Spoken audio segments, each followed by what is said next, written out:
This is Hannibal here with a big daily wrestling news update.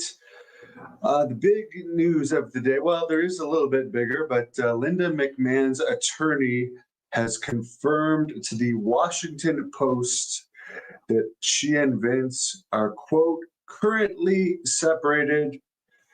Of course, Linda McMahon is going to be involved in the administration of Donald Trump's presidency.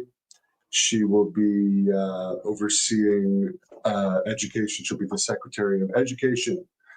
So that's very good news for her. So what better time to further confirm her separation from Vince? Jake Paul was involved in probably the biggest viewed fight of all time last Friday night against Mike Tyson. No matter what you want to say about it, you can't argue the views. And apparently he was on Logan Paul, his brother's podcast, saying that he would like to manage Logan in WWE, which you would have to think, Jake Paul being one of the most famous people in the world right now. You could argue that Mike Tyson drew that fight, but it was Jake played a good heel, and the whole young versus old was a good storyline. It made people tune in. So I definitely think the WWE would be willing to shell out a lot of money for Jake Paul, whether he's wrestling or managing Logan. So I would expect that to happen, 100%. Apparently, Raw was taped on Monday night, and the reason that they taped was with their current deal with USA Network. They don't have to have Raws live every week. So that is the only reason it was taped. They are off for Thanksgiving as well, the wrestlers. So it's not like the old days. It's a pretty easy schedule. AEW has announced they're going to do 3 shows in a row at the Hammerstein Ballroom in New York City in December. At least one of them is going to be a Christmas theme show. One of them will be a Ring of Honor show. It's good that they're doing the smaller venues. And they've announced some other shows. I think they're going to a 5,000 seat kind of concert hall in Arizona as well and stuff. But it's one thing to go to a smaller venue like once, like ECW would do, but 3 days in a row, it just, to me, it takes away some of the specialness of it.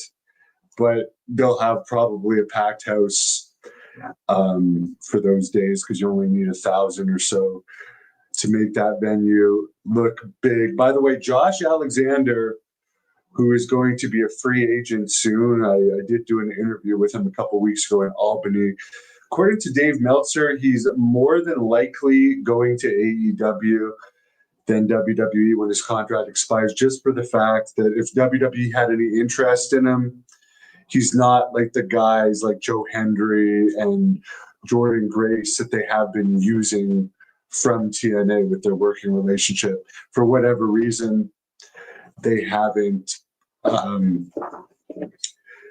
used Josh Alexander at all. So he'll be another guy on the roster of AEW. And then, by the way, I mean, Tony Khan obviously really loves CMLL. He's probably their biggest fan. I think most American and Canadians are like me.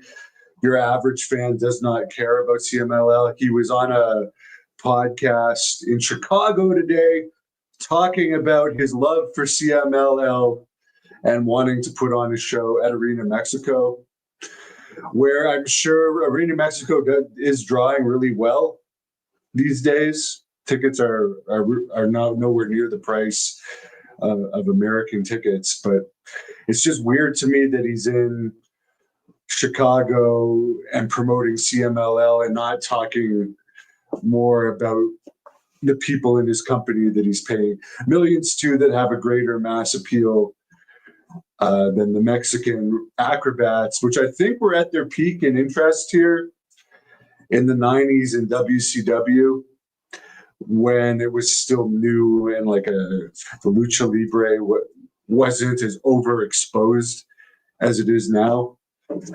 I mean, some of the flips and stuff are impressive, but there's too much of it in wrestling now. And I don't know. I'm glad he likes that relationship with CMLL, but I find it's a turnoff from watching the product. The other interesting thing about the Tyson fight, Alex, is someone told me today that he's announced he's giving his $20 million purse to his wife, which the interesting thing, that's very sweet and everything, but the interesting thing about that is that also because he hasn't been the most straight living guy in his life and has had many altercations and so forth. Is he also saying that to avoid potential lawsuits popping up by money hungry people everywhere? I think the most recent one, which I know wasn't his fault, and I think it was thrown out, was when that guy in the airplane pissed him off enough that he actually beat him up a little bit. I think that was only a year or two ago. It was eventually dropped, but there's all kinds of stupid little stuff that you could see people going after Tyson for. Do I think it was a fixed fight? I don't have any comment on it. It appears that there was definitely some either unwritten rules or untalked about rules in it that the commission may have put in place that are not public, but it was a successful event. The doctor says, I'm going to love the steakhouses here in Wichita. I can imagine. I was hanging out with a couple cows earlier today in a field here, checking out the scenery. I am going to be wrestling on a big event in Philadelphia coming up in May, so I'm going to be here doing a bit of a training camp, also a change of scenery from Canada. So I've liked it here so far in the almost 24 hours that I've been here. Had a great flight here. Did a review of the burger I ate in Chicago last night. Speaking of Chicago, CMLL is getting more publicity than ever right now from Tony Khan. So they must just absolutely love him. Same with New Japan, but CMLL, although it's popular right now, New Japan is at its all-time lowest in popularity, legit.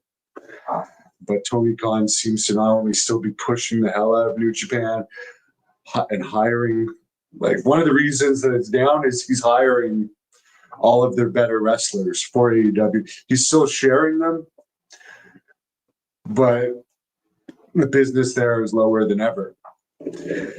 And Kenny Omega has even returned to New Japan, even though he's an AEW contracted wrestler. So Tony Khan definitely loves them.